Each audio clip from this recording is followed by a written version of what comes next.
Wow, it really takes your breath away when you're watching that eclipse today. We know meteorologist Samantha Jacks made that drive all the way down to Richmond, Indiana in the path of totality. Let's take a look at that. And here it is. Oh my goodness! We are officially in totality. Wow. Listen to everybody around us. Oh my gosh. Wow. This truly is an out of this world experience. Oh my goodness, it just takes your breath away.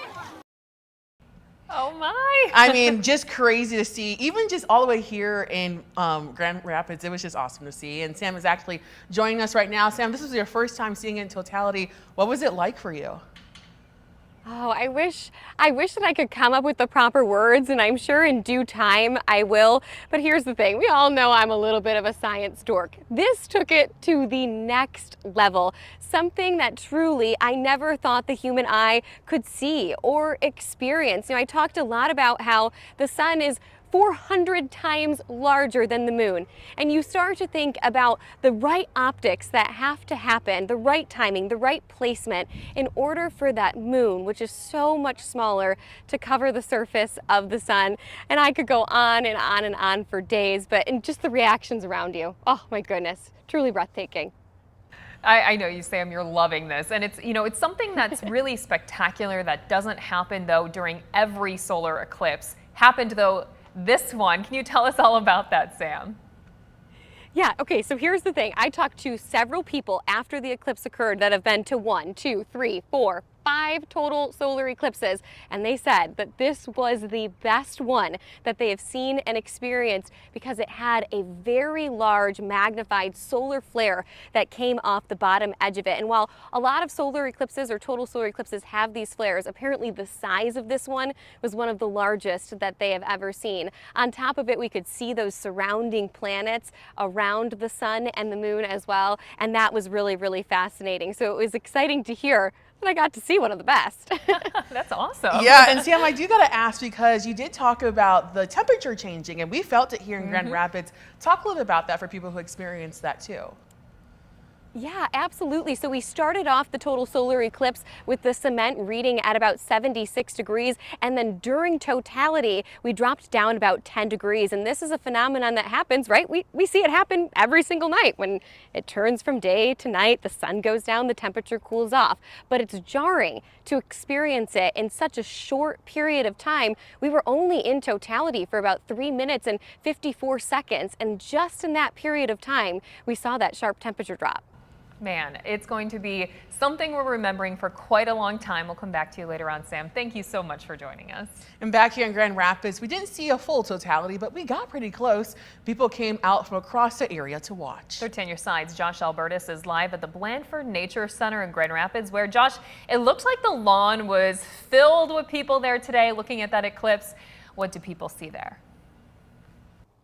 It was very cool to experience here in Grand Rapids, very eerie in a way too. We didn't get all the way there, but we were expecting about 94% of the sun to be covered here in Grand Rapids, but that tells you just how powerful the sun really was. Even at 94%, we still had a fair bit of light here in Grand Rapids, but it was a little bit dimmer, and really to explain it in any way to put into words, it was as if everything was kind of discolored here. And as well, we also mentioned we also saw the kind of thing that Sam was mentioning, probably not to the same extent, but when the sun came back, we realized how much cooler it had been when it reached that peak of 94% here in our area.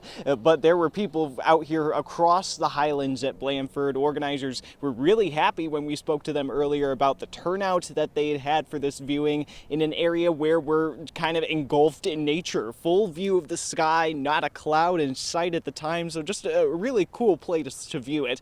A couple of folks we spoke to here afterward told us about what they saw, as some of them experienced an eclipse for the first time. The thing I noticed the most was the temperature difference. That was really fascinating. When it was kind of at its peak, it got significantly colder. Yeah, it was very cold. We were all a little bit chilly. Again, I'm just happy I could come out and check it out. I had the day off work, so it was my first time seeing an eclipse, and the fact that it was so close to being total was really neat too.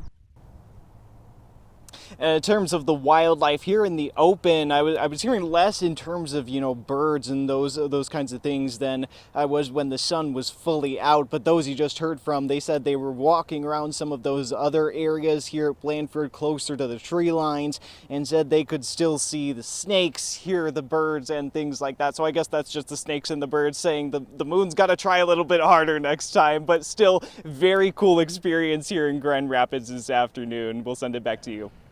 Josh, thank you. And those in Coldwater had a little better view than us here in Grand Rapids. They're one of the closest cities in Michigan to Totality. 13 on your sides. Micah Cho brings us more. It was very cool. We had a special lens on our camera so we could take a very nice picture of the sun and the eclipse as it was happening. But I want to say one of the things that we noticed besides it getting dark was the temperature dropped. It had to have dropped at least 5 to 10 degrees when the moon was fully over the sun. At Heritage Park, over 100 employees with the Department of Utility and even community members came to view the eclipse with their special solar glasses. When the eclipse was at its peak, a shadow was cast over the park and its attendees, all looking at that special 97% totality.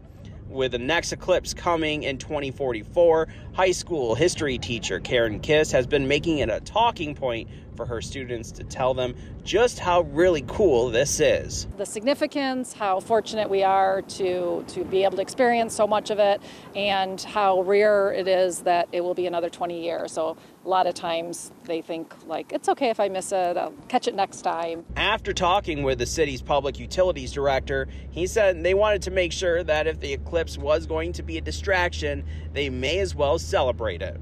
In Coldwater, Micah Cho, 13 on your side. And we will have continuing coverage of the eclipse throughout all of our 90 minutes tonight. And if you missed our hour-long special, you can watch it on demand right now on the 13 Plus app, available for free on Roku, Fire TV, and Apple TV.